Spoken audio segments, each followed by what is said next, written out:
guys, it's my second day here in Medina Al Munawwara.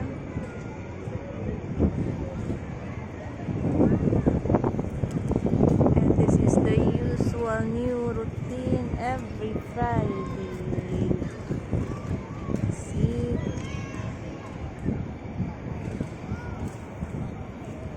See the people, they're all here.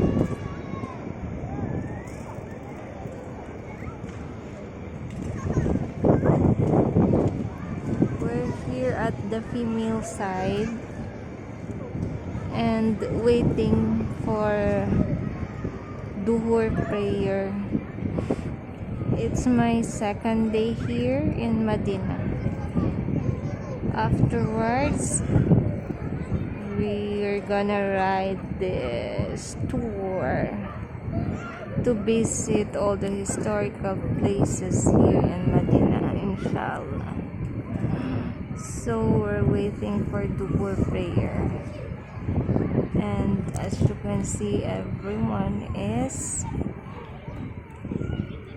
sitting and waiting for the call of Adhan. So I'll update you later what's going to happen